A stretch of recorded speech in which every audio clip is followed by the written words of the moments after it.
আজকে ব্লক সভাপতি আমাদের আশ্বাস দিয়েছে 15 দিনের মধ্যে এই বেআইনি ড্রেন ওরা তুলে দেবে। 15 দিন পর যদি না আসে এরপরে বড় আন্দোলন আসবো, কিন্তু ডেট ঠিক হবে না কবে আন্দোলন করব। আমরা তো এসেছিলাম পঞ্চায়েত ঘেরাও করতে। আজকে ব্লক সভাপতি আমাদের আশ্বাস দিয়েছে 15 দিনের মধ্যে এই বেআইনি ড্রেন ওরা তুলে দেবে, আশ্বাস দিয়েছে।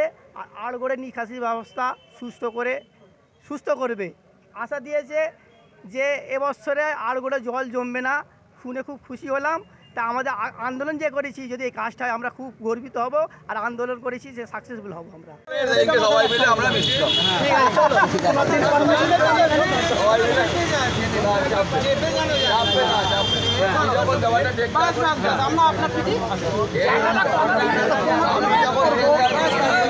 আমরা মাননীয় মন্ত্রী পিডব্লিউডি এবং জনস্বাস্থ্য কারিগরি পুলক রায়ের কাছে আমরা গেছিলাম।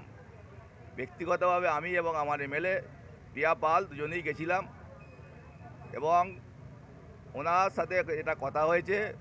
উনি অলরেডি কালকে আমরা ওনাকে একটা অবজেকশন দিয়েছি। উনি কালকে আধিকারিকদের পাঠিয়েছিলেন। হাওড়া জেলার ডিস্ট্রিক্ট ইঞ্জিনিয়ার পিডব্লিউডি উনি এসেছিলেন, বিএলআরও খোদ নিজে এসেছিলেন এবং আমাদের স্থানীয় পুলিশ প্রশাসন ছিলেন। ওনারা দেখে গেছেন যে সরকারি জমি, পিডব্লিউডির জমি অ্যাকোয়ার করে এই প্রমোটার, এই আরডিপি কনস্ট্রাকশন, এরা 30 মিটার জায়গা অ্যাকোয়ার করে রেখে দিয়েছে। এটা সম্পূর্ণভাবে বেআইনি ওনারা বলে গেছেন। আইনগতভাবে ওনারা যাবতীয় প্রসেস শুরু করে দিয়েছেন। আমাদের আশা খুব সম্ভবত 7 থেকে 15 দিনের মধ্যে এই ড্রেন বন্ধ হয়ে যাবে এবং আরগোর এবং জঙ্গলপুরে যে জলের যেটা দীর্ঘদিন ধরে হয়ে আসছে, এটাও নিয়ে একটা মাস্টার প্ল্যান তৈরি হচ্ছে। একটা কমিটিও তৈরি করা হয়েছে জেলা নেতৃত্বের সাথে এবং মন্ত্রী মশাই সেখানে নিজেই আছেন। আমিও সেই ওনাদের প্রতিনিধি হিসাবে আপনাদের বক্তব্য রাখছি। আমাদের সম্ভবত এই বর্ষার আগেই আমরা নিকাশি নালা যেগুলো আছে সেগুলো আমরা কাটানোর জন্য চেষ্টা করছি এবং আমার মনে হয় এবারে বর্ষায় আরগোর জঙ্গলপুরে জল জমবে না। আচ্ছা, এই যে ড্রেন কোনো পারমিশন এদের নেই। বিল্ডিং স্যাংশন আছে, সেটাও দেখতে চাওয়া হয়েছে। মাননীয় জেলা পরিষদের সহকারী সভাধিপতি উনি ছিলেন, ওনাকেও মন্ত্রী ফোন করেছিলেন আমার সামনেই। ওনার যা পারমিশন আছে সেগুলো কাগজপত্র উনি মন্ত্রীকে পাঠাবেন আজকেই, এবং ড্রেনের কোনো স্যাংশন ওনাদের নেই। ওনারা যেটা বলছেন সম্পূর্ণ মিথ্যে কথা বলছেন। পঞ্চায়েত সমিতি এবং জেলা পরিষদ কোনো রকম পিডব্লিউডির জায়গার উপর দিয়ে ড্রেন করতে বলেনি।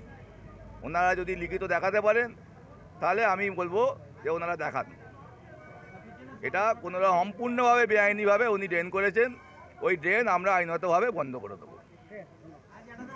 কালকে ছিলেন, জিজ্ঞাসা করুন। কালকে পিডব্লিউডি আধিকারিকরা এসেছিলেন, জেলা অ্যাসিস্ট্যান্ট ইঞ্জিনিয়ার এসেছিলেন হাওড়া থেকে। ওনারা দেখে গিয়ে সব বন্ধ করে গেছে, নিচে গিয়ে মেপে গেছে 30 মিটার। আমি বললাম 30 মিটার ওরা একবার করেছে পিডব্লিউডির জায়গা, সেটা বন্ধ।